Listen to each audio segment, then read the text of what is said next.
नमस्कार, news 8 India में आपका स्वागत है। सत्ता से लेकर समाज तक, सांसद से लेकर सड़क तक, खेल से लेकर खेत तक, अपराध से लेकर अराजकता तक, खबरों को देखने के लिए देखते रहिए न्यूज 8 इंडिया। बापू आसाराम को न छोड़ने को लेकर सरकार पर सवाल उठाए। लेकिन परम पूज्य संत श्री आसाराम हिंदू महासभा भी ने कहा कि जिस तरह से आसाराम बापू को अंग्रेजियत को सरकार नहीं छोड़ रही है, कहीं न कहीं सरकार की नियत में खोट है। आधारित दवाओं का महत्व दिया और वही अखिल भारतीय हिंदू महासभा में उपदेश में एक प्रेस कॉन्फ्रेंस की गई, जिसमें उन्होंने कभी पसंद एडवोकेट ए.पी. सिंह, इलाज चले एम्स में, हिंदू सभा के राष्ट्रीय अध्यक्ष ले जाया जाता, मुन्ना शर्मा, अब उनका आयुर्वेदिक इलाज तो अयोध्या से आए साधु संत, के लिए तो आप सबका भी कहा कि कहीं न कहीं लेकिन हम सरकार में खोट है, भारत सरकार आसाराम बापू को नहीं छोड़ रहे हैं। देश के महामहिम राष्ट्रपति जी से तथा राजस्थान के, क्योंकि मामला राजस्थान से जुड़ा हुआ है, पूरी तरह से झूठ है और 11.5 वर्ष जेल में भी हो चुके हैं।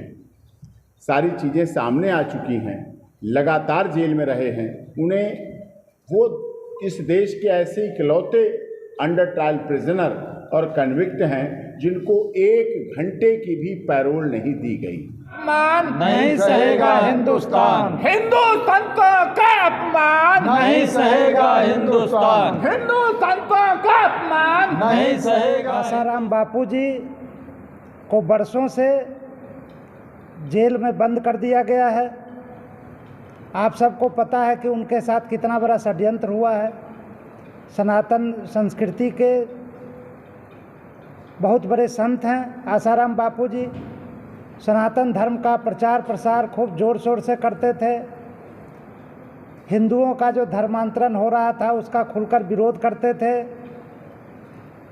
तो जो हिंदू विरोधी शक्तियां हैं, जो धर्मांतरण के कार्यों में लगी थी, हिंदुओं को ईसाई बनाने का काम कर रही थी, वो सारी शक्तियां मिलकर के आसाराम जी के साथ षड्यंत्र किया और उनको फंसाया गया हुआ ही। लेकिन उसके साथ साथ उन करोड़ों भक्तों पर भी के साथ भी अन्याय हो रहा है कि जिनको गुरु का दर्शन से वंचित रखा गया।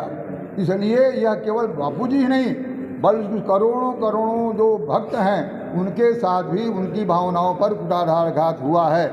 एक बात और कहता हूँ कि काशी, मथुरा और अयोध्या, इन तीनों जगहों का सांसद कोई संत होना चाहिए। और अंत में मैं कहता हूँ, मेरा यह है कि यह चिनगारी जो आज हिंदू महासभा भवन से निकली है, एक दिन वह विशाल ज्वालामुखी बनकर सामने आएगी। या मैं किसी साथ मेरे साथ उद्घोष करेंगे, सच्चे राम भक्त बनो, संत आसाराम जी बापू को रिहा करो। सच्चे राम भक्त बनो, सच्चे राम भक्त बनो, संत आसाराम जी बापू को रिहा करो। रिहा करो, राम राज्य लाओ, राम राज्य रिहा करो, हिंदू राष्ट्र बनाओ, गौ माता को राष्ट्र माता बनाओ, गौ माता को राष्ट्र माता बनाओ।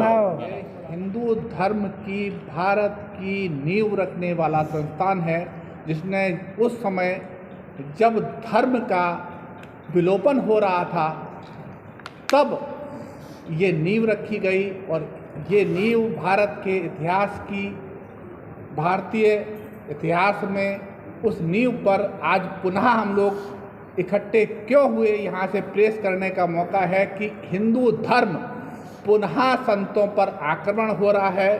और वो आक्रमणकारी उसी तरह से, जिस तरह से पहले तमाम तरह के लोग आए और उन्होंने हिंदू धर्म को विलोपित किया। कई मामलों में जो है हिंदू महासभा के नेतृत्व में उनको बचाया गया, नहीं तो दाती महाराज भी अभी जेल में होते। तो हम लोगों का प्रयास सतत रहा है, लेकिन बापूजी के मामले में सरकार, जैसा इन्होंने कहा कि भाई मोदी जी चाहें तो हो सकता है, और सर्वोच्च न्यायाधीश के ऊपर भी हमारा पूरा मांग है, हमेशा हम मांग करते रहे। दूसरा मुख्य जो बिंदु है, जो अध्यक्ष जी ने बताया कि बापूजी को जेल में मारने की साजिश चल रही है, उनकी हत्या की साजिश की जा रही है। तो उसके लिए एक एफआईआर दर्ज है 18 जनवरी को जोधपुर पुलिस के वहाँ पे, और उनके जो पैरोकार है रामचंद्र, उनको सुनवाई में नहीं घुसने दिया एक पुलिस अधिकारी ने, और नाम पूछने पर उन्होंने बताया नहीं अपना नाम। तो उनके खिलाफ में एक एफआईआर दर्ज है। जो षड्यंत्रकारी बापूजी की हत्या की साजिश कर रहे हैं उनकी गिरफ्तारी की मांग हम लोग कर रहे हैं, उन पर कार्रवाई हो और बापूजी की शीघ्र से रिहाई हो। और हिंदू महासभा और डॉक्टर AP सिंह जी के साथ में, महाराज जी के साथ में हम लोग इस आंदोलन को आगे बढ़ाएंगे। न्यूज 8 इंडिया में आपका स्वागत है। सत्ता से लेकर समाज तक, सांसद से लेकर सड़क तक, खेल से लेकर खेत तक, अपराध से लेकर अराजकता तक, खबरों को देखने के लिए देखते रहिए न्यूज 8 इंडिया।